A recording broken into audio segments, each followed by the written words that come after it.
going on, y'all? Nate the Truth. And I'm your host, Paris Porter, a.k.a. P. Proper. And welcome to the first exciting edition of Keep It Thorough. Nate, what's on the agenda for the day? All right, today we're going to talk about Mark Cuban's comments towards the NCAA, and also with days away, P is going to give you his top 10 draft NBA prospect picks, because the lottery's coming up. That's going to be exciting, man. And the draft is, a month out? Yeah, and I know with your beloved Lakers, I know you want them to have number one. Oh, yeah. You know, side note, I'm just saying, man, Bulls organization get it right. I don't want to see Butler, over there. That's all I'm saying, man. I mean, excuse me. I'm just saying, man. Chicago here, So anyway, going forward. So let's get into Mark Cuban's comments that he made about the NCAA. And for those who don't know who Mark Cuban is, of course, he's the owner of the Dallas Mavericks. And also, too, he's on that popular TV show Shark Tank. So obviously should know that. So let's get into his comments. So open with the quote. I think what will end up happening, and this is my opinion, not of the league, is if the colleges don't change from the one and done and will go after the one, no, we will go after the one, Cuban said. The NCAA rules are so hypocritical. There's absolutely no reason for a kid to go to college because he's not going to class. And he's actually not able to take advantage of the full fun because the first semester he starts playing basketball. So if the goal is to graduate to the NBA or be an NBA player, go to the D-League. End quote. Now, P, today we chose to speak about this because we feel as though that you brought this, you did this research. We have an insight right now that could possibly be the future in the NBA. And what is that, P? What are we seeing? Looks like Cuban's positioning himself for a win-win. Either the NCAA make rules to which wouldn't allow players to be eligible for the NBA draft until after their third year of college, or the NBA can swoop in and have all the one-and-dones come straight from high school to the D-League without a college system. And before we even go into deeper, I mean, for what I see, what he's alluding to me, that sounds pretty good. I mean, I always said to myself, like, the high schoolers, yeah, that's cool and all this. I mean, if you're coming out of high school, not everybody was like LeBron James. I mean, he came out, body was NBA ready. Do you understand me? So if you go back and you look at the White House when they first came in, or even the Kevin Garnett's, them dudes needed a little weight on them. You understand? Their kids about to ball against grown men. I mean, are they ready? Now, financially, coming into it, we talk about the aspect. I do get you all out there. We're going to talk about that too, the aspect of the athlete getting compensated. But what Mark Cuban is saying here, and what I'm seeing is, I mean, I think this is excellent. You have to bring fundamentals back to the sport. But here's the thing. Let me ask you a question also, too, about the NCAA. Mark Cuban saying that, okay, graduate these students. This not translating over well to the pros. And this is how I feel. Let me start off asking this to Pete. Does the NCAA make it a competitive game for all players to compete? Absolutely. I think with the rules and regulations of the NCAA, we recently seen the NCAA changed the rules as far as the shot clock is concerned. They've taken it down from 35 seconds to 30 seconds, which is a step in the right direction. However, the lane needs to be widened. Definitely spread that 3-point line out. And the game has to be more up and down. There's too much physical contact allowed, which mucks the game up, in my opinion. It does not allow players to showcase their full attributes, out there on that floor. So that's a good point you made. Because if right now, and Mark Cuban saying too, if they send a scout out there and they're looking at potential, draft picks, so you're pretty much saying that right now the NCAA is not maxing the full potential of their players. Absolutely not. So if that's the case, then what is going on? So is the NCAA doing this more for their value, for their entertainment value, rather than they know that this is the class that's going to graduate over to the pros, if that percentage make it, right? Absolutely. We know this, but is the NCAA doing this for their own benefit? Well, the NCAA game has been its own game for years, as we all know. So it's not, in my opinion, their job to get guys ready for the pros. It's a certain way that they play. And that's what they've done over the years. Okay, so if we look at some of the most recent statistics as far as ratings, national championship game, Final Fours, NCAA is soaring right now. So, I mean, obviously something that they're doing is working. Me personally, I'm on the mindset of I would love to see some of these college guys, particularly the one and dones, have an opportunity to showcase their skill set. You know, you get on YouTube, you watch these videos when these young guys are in high school, and you see these cats knocking out the gym, and you like, man, he can jump. You see these guys hitting with the crossover, showing their ball handling skills, and once they get into college and to some of your favorite schools, you see these guys standing out on the perimeter passing the ball, spotting them shooting jumpers, watering their games down. So, again, but you have a huge portion of fans in this country who loves that college is a coach's game. Yeah, that's true. They love that. So. But I kind of on Mark Cuban's side of this when you say it's not the NCAA job, but true enough, their job is to educate their students, right? Right. Okay, so the way I'm looking at it is partly it is their job. I mean, this is the fundamental of the game. So by the time you get this player who's fundamentally sound, they become a pro. The coach's job at that level, at the pro level, is pretty much is easy. It's like, okay, you already know your fundamentals. You know what to do. This is the system that I'm running. I just need you to get acclimated to my, point of the system at this point. So with Mark Cuban saying here, he's right. I mean, it is their job to educate them. It's the job to get prepared because I think when you say educate him, I believe in the classroom setting. Okay, but no doubt. As far as just overall basketball game, right? I'm not certain it is. Just because it's his own business in his own, and the NBA is his own in his own. Now, guys are drafted from college, right? But but it sounded like Cuban, was again alluding to positioning the NBA for the potential to get these guys and create their own minor league system, which they have in place as the D League now.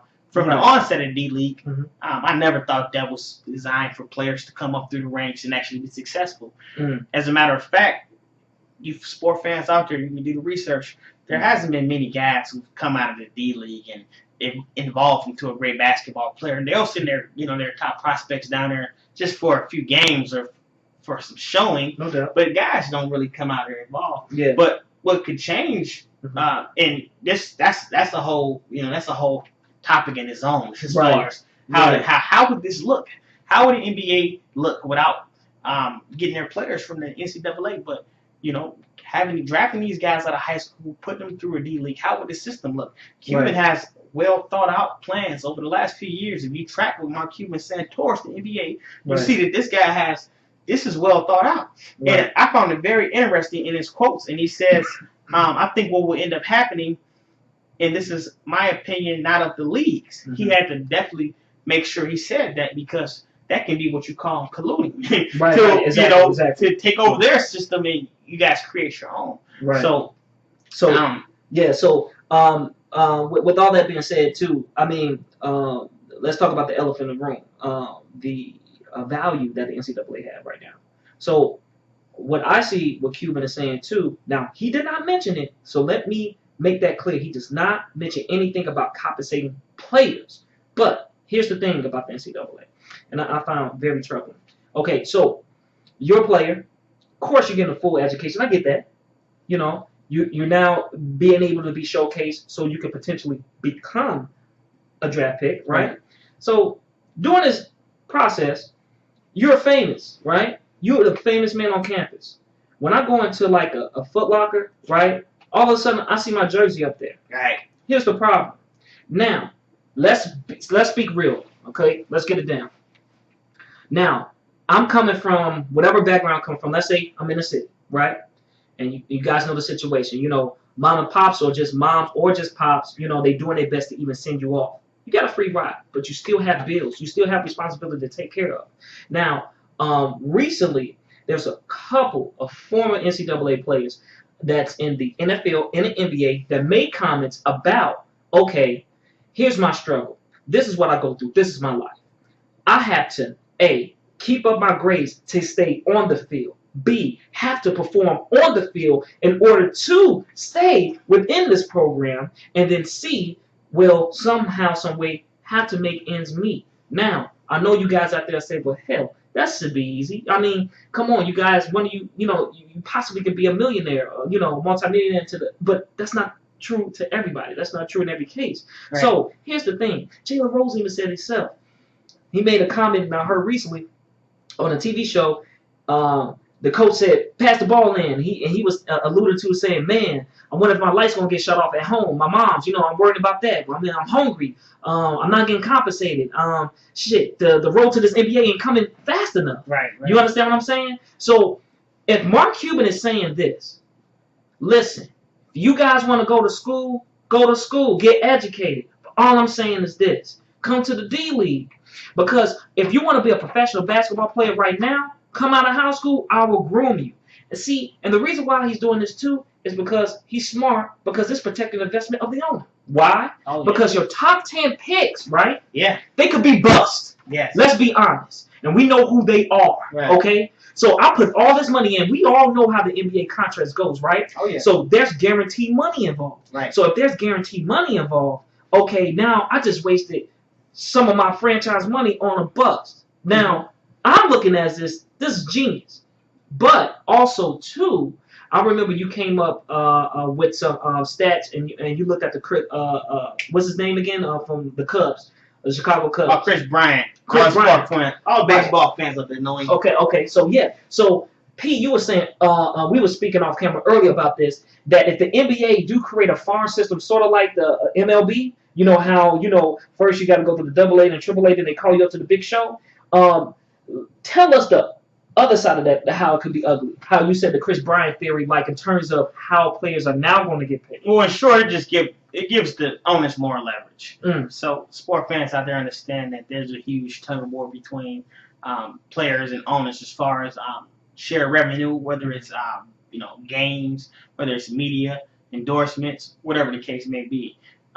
In particular with the MLB and Chris Bryant, the Chicago Cubs were essentially able to send Chris Bryant down to the minors for, I believe, 10-plus days before calling him back up, in which allowed them to control his rights for an additional season. So they kept him on his rookie deal. And Chris Bryant, it was very unfortunate for you, right? Because they set your payday back for a whole year, right? Right. So there's pros and cons in this thing. Absolutely. I mean, I do get it. I do feel that there should be some type of compensation, for the student athlete. But at the same time, this could be a win for the owners. Not only them saying, hey, we can get you better, we can get you paid right now at the door, which let me come out and say that he does not say anything about that, but it's what is alluding to what could happen in the future. But possibly the big payday may not come. I mean, better paid than an average worker, but in terms of what they're getting now, the one and done system works, but does it hurt the game though, Pete?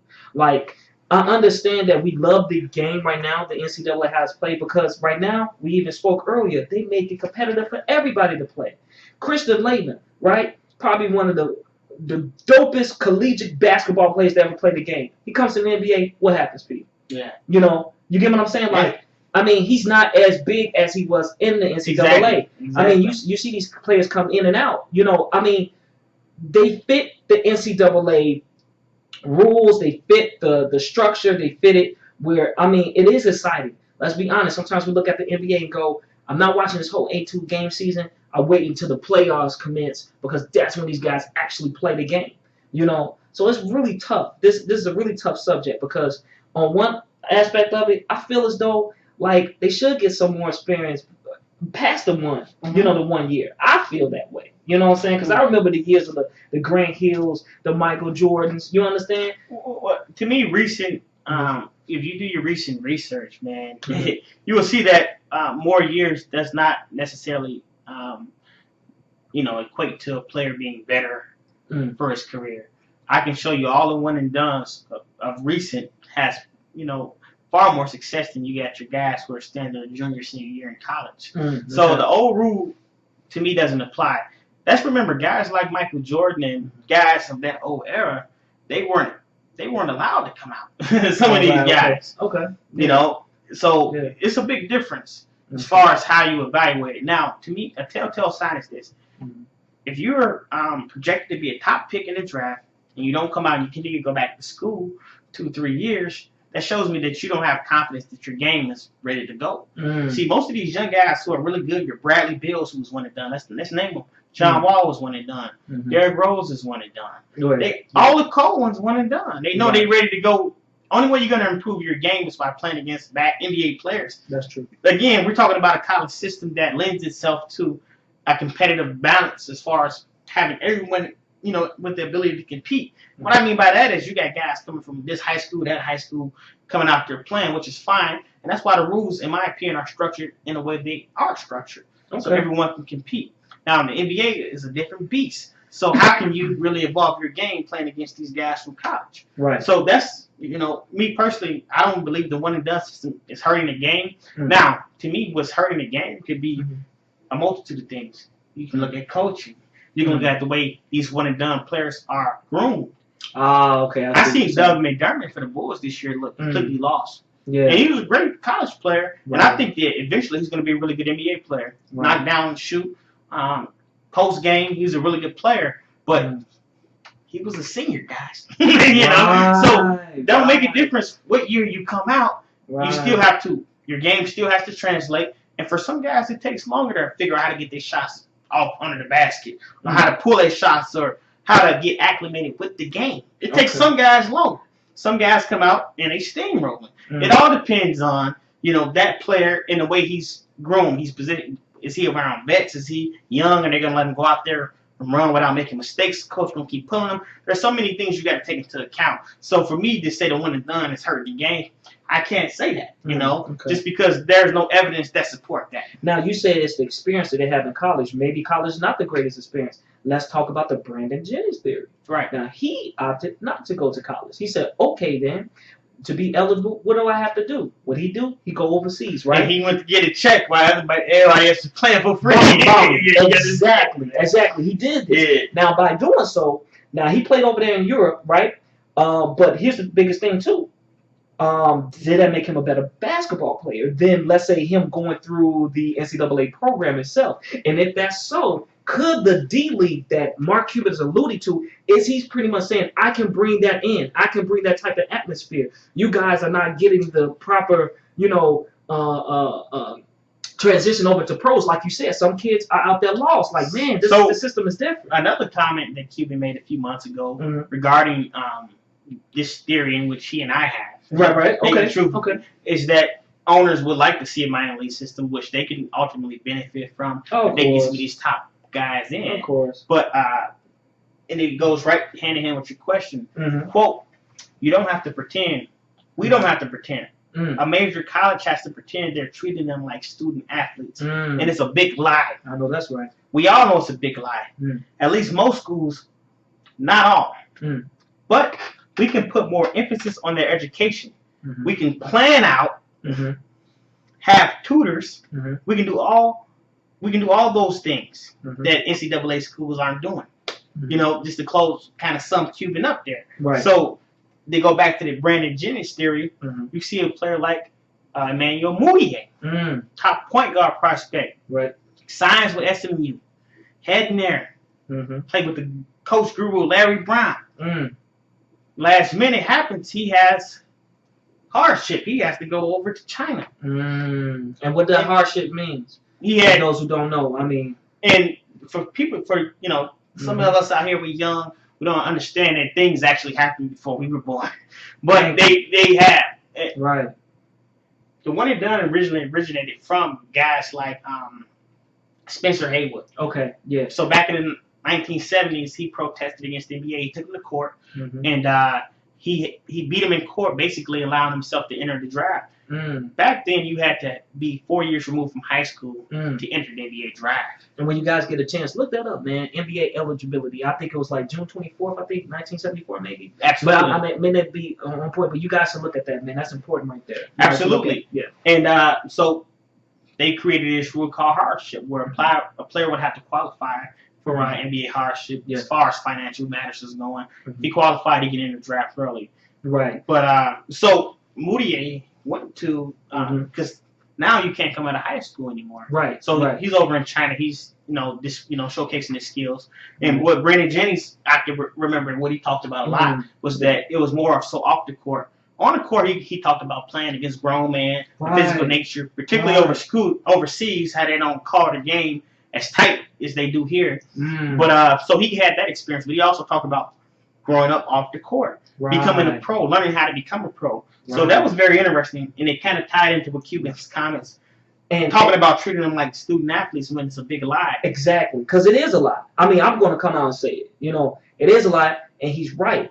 Look, the NCAA first rule, what they're supposed to do with these students, they're students. They're supposed to educate them. Now, the reason why he's nitpicking and he's kind of like poking the bear at the NCAA is this. That's a multi-billion-dollar industry, man. Oh, yeah. Let's be honest. Now, if there's another way for a businessman such as Mark Cuban to make some more duckies, what he's trying to do? Trying to get into that market. Oh, yeah. So I'm not saying that all the way he's doing it for the benefit of you, the player, but, I mean, this is money. But he is correct.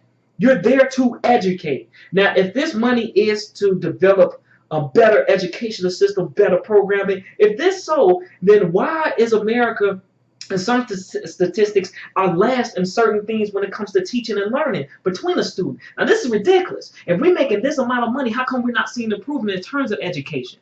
You know, because later we're going to get into that too about, you know, the realness about being a student athlete and, you know, actually converting over into, you know, a different mindset in society. Because you got kids coming from the inner city, they don't know what money is. As soon as they get money, what happens? That's why you see documentaries out there from ESPN called Broke. That's ludicrous. It should never happen. Because if the NCAA did do its job, just like what Mark Cuban said, it is a lie, then why does that happen? That doesn't make any sense. Speak the truth, Nate. You know, it just doesn't. This is an outrage. But what we're going to do, we're going to take a small break, and when we come back, we're going to wrap up the whole thing about the NCAA and comments about Mark Cuban, and also, too, he's going to give you his fabulous top 10 draft NBA prospects. And remember, y'all, like we say all the time, Pete, what we do? Keep it thorough. No doubt. All right, we'll be back, y'all.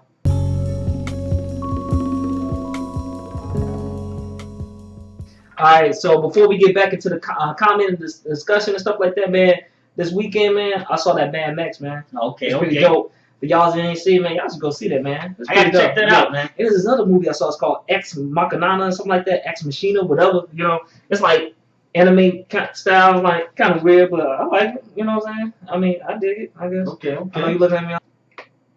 Welcome back to Keeping It Thorough, man. I like that crazy stuff. Well, anyway, all right, you guys. So before we get back into the comments and the NCAA, Pete's gonna give you his top 10 prospects that's coming into this NBA draft and the lottery soon. Remember that.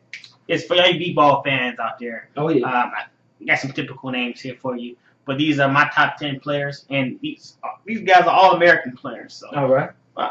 All these guys play here in the college system, except with the exception of Moutier. But at 10, coming right in, I got Devin Booker out of Kentucky, one and done, freshman. We already know that top 10 filled with freshmen. This guy's the best shooter in the draft, flat out shooter, great size, forward position, 6'8". Look for him to kill.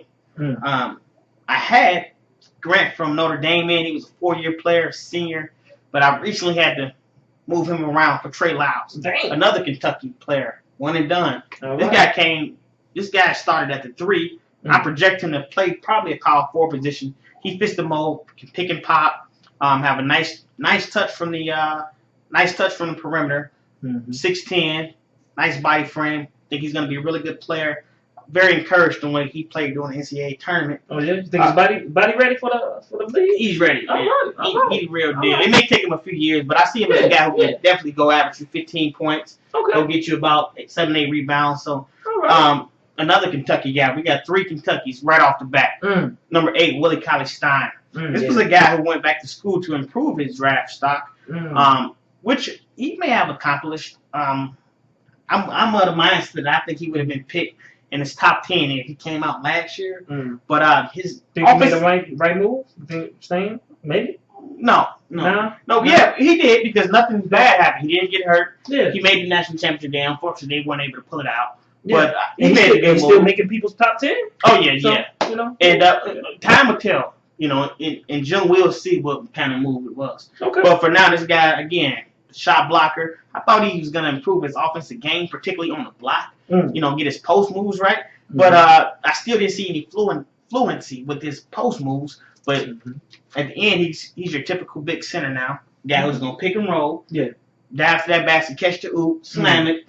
And he's, you know, great defender, shot blocker. So I had him at 8. 7, I went with Miles Turner. He was another freshman. He was at the University of Texas this year. Some of his lateral quickness concern scouts, and this is things that I'm reading.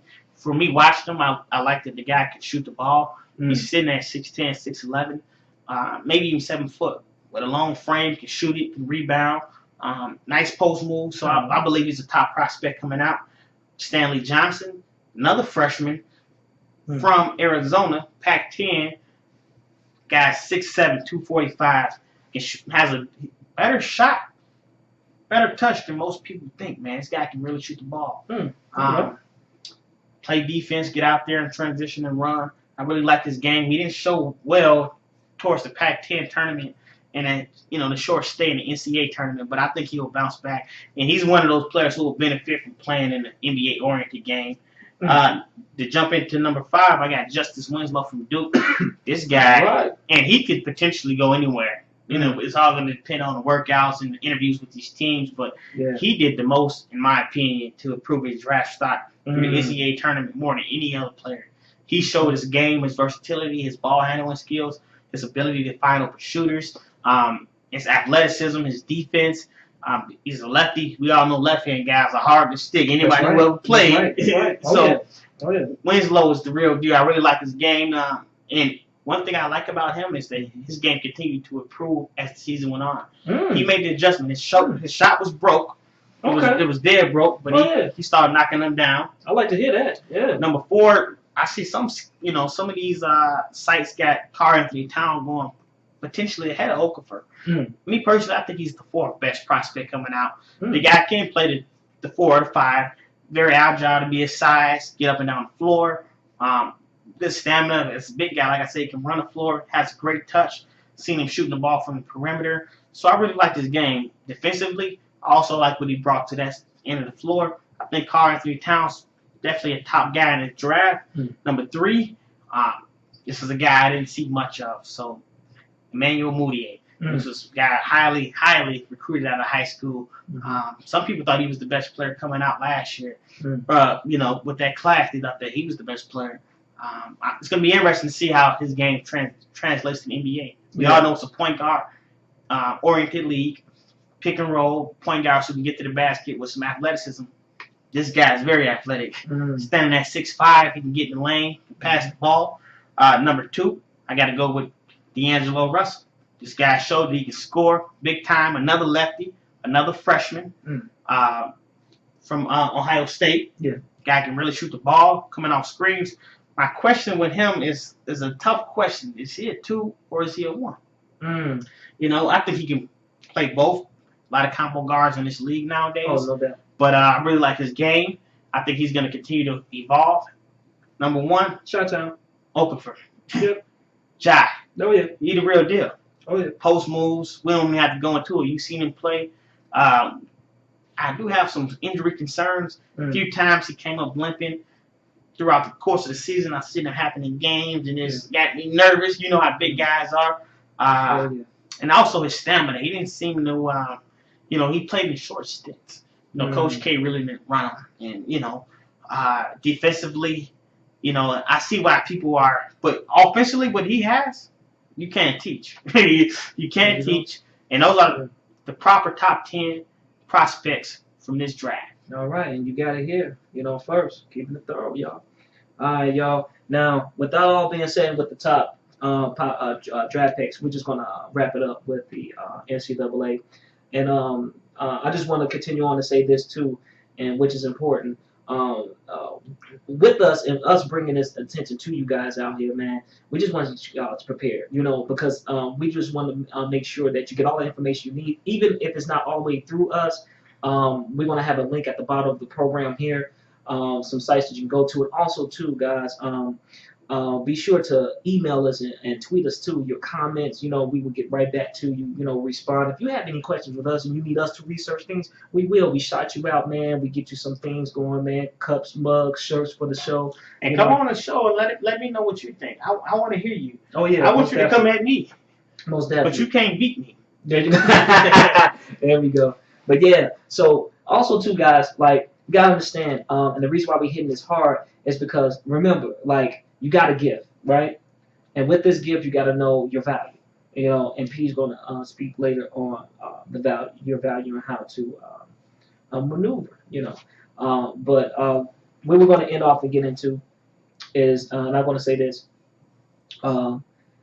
NCAA and the state of the NCAA, and I said this earlier, it's a little disgusting to me. And what is disgusting is this, education comes first, right? And that's the first thing that the organization should be focused on. Great that it brings in money. I get it. We're a capitalist society. I understand all that. But education is important. Because what are we teaching as kids? Because, at one point, you got some people looking at these athletes, and I mean, just ashamed, like, I don't understand. I mean, we gave you an opportunity. We gave you an outside of your society where probably you were struggling, and we gave you a better way. But you gotta understand, sometimes it doesn't convert well, Pete. You know what I'm saying? I mean, 1 year in college, 1 year out of your society. Does this make sense to you? I mean, what I'm getting to is this. Not to say that Mark Cuban is presenting a savior way for these players to, not only get paid and get educated, but it has to be some type of balance. Absolutely. And I think this may be a balance. Me as a consumer getting a better product, meaning, I've been looking at the league and saying, like, man, and Kobe Bryant said it himself, these European players have better fundamentals than the original American players that supposedly supposed to be the best basketball players on the land, correct? So what happened? I mean, is the sport more catering to, okay, let's make it where we can make everybody competitive out here on the court, let's make it where, of course they just decrease the shot clock, but I mean, this doesn't translate well over to the pros. I mean, not saying that everybody's going to make it, but are they ready? Are they really ready? I mean, what do you see in that? I mean, I just feel as though that there got to be a change, and that's what I'm getting to. And one thing I want to make very clear is me personally, I love the system the way it is. I would like the college game to adapt as far as just making the game more viewer friendly. Guys are watching it. We want to see more transition. We want to see these guys' athleticism. But with that being said, I don't believe that it's intelligent for us to advocate a society to where we're teaching our young people not to go to college. Right. And whether some of our best athletes like it or not, they are huge role models. Particularly a lot of us look up to them. And so me personally, I understand what Keith was saying. I like his idea. And I think if the players could get paid, then, hey, it's all good. Mm-hmm. But I believe that, like you said, there has to be some balance. I believe we're not too far out from the NCAA finally buckling and figuring out a way to get these guys some money for coming to school. As far as Cuban comments, this is not just two guys talking. In my opinion, in this very strong opinion, you will see these things resurface. There's a collective bargaining agreement in a few years. Cuban made it very clear that if the NCAA did not change, the NBA intended to do something about it. Right. What will that be? We have to see. Right. Exactly. As far as just the overall game in general, as far as we talked about Brian's comments, as far as players, European players having better fundamentals, I believe that can be attributed to the way the game is taught here in the States. The coaches. What do you constantly see when you watch the NBA game? You see a lot of staples of the European game as far as your big guys stepping out shooting. But all you see your big man doing is setting picks and rolling to the basket. Right. There are a lot of specialists nowadays where guys are just spot-up shooters or guys are just a defensive guy. So I think, in short, a lot of guys work on one thing rather than working on an entire repertoire. And I think you see that within the game, and that's what's lacking. I see, yeah. And that's a good point, and like you said, education is important. But the way I see the balance is, why not try to get pro dollars and go to school?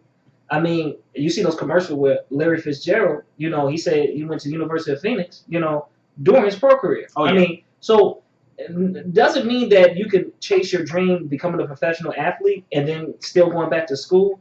I mean, the only thing is the means, like how you're going to do it. You know what I'm saying? It's just like how you're going to get the means to do so. I mean, but remember, guys, like these programs are not always out there to help you. Sometimes these programs are to help yourself. As you see, it makes a lot of money. Just know your guys' value. So we're going to take a small break. what P is going to do, he's going to speak about that value. And after that, I'm going to break down about how to become a master killer in life. And doesn't mean what you think it means. It's a different way. Trying to illustrate what the master killer means. All right, we'll be right back.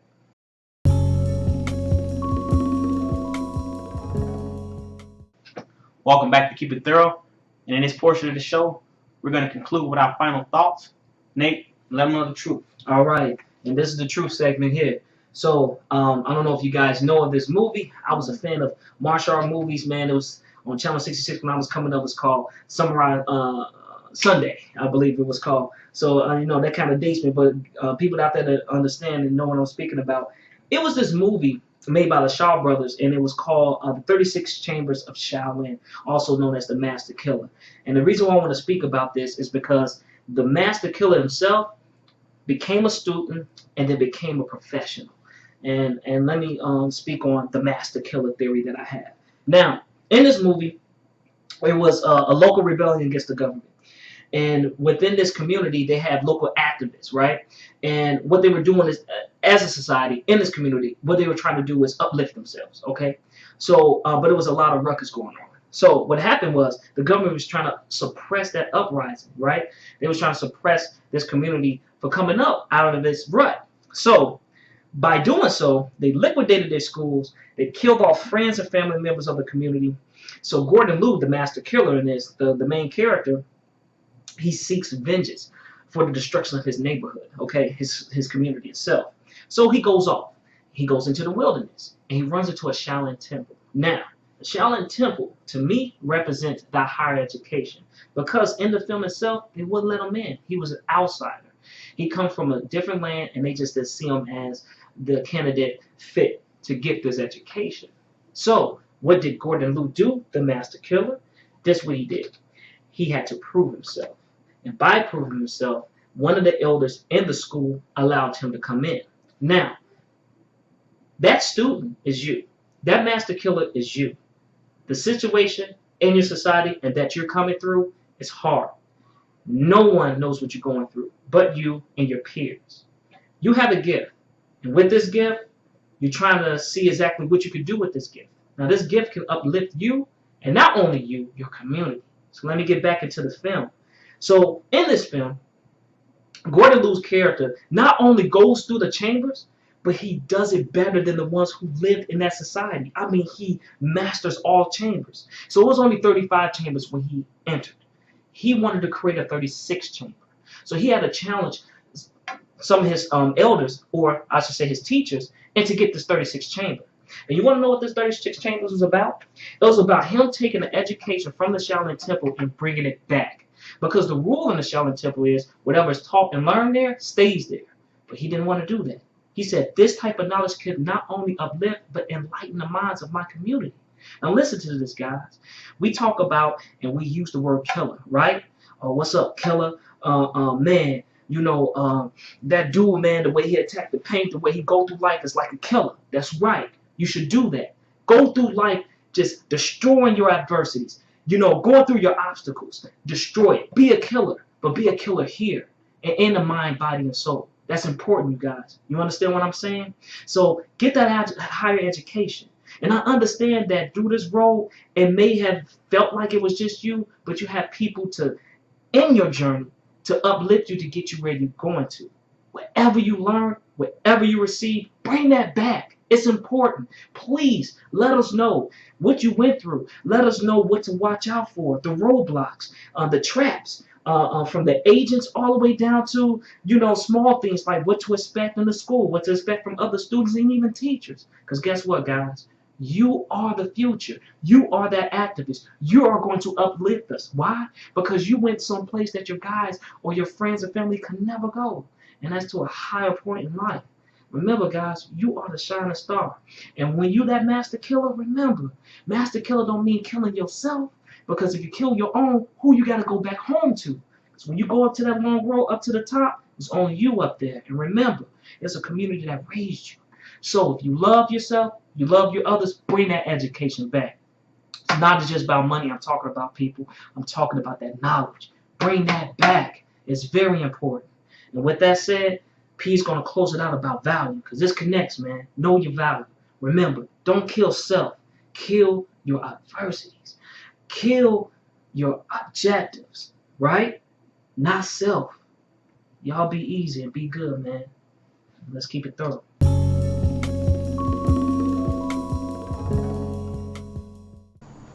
Welcome back to Keep It Thorough. And to conclude our first edition, we're going to finish up with the triple P's, which is P Proper's perspective. And today, we're going to discuss value and positioning. Athletes, understand this.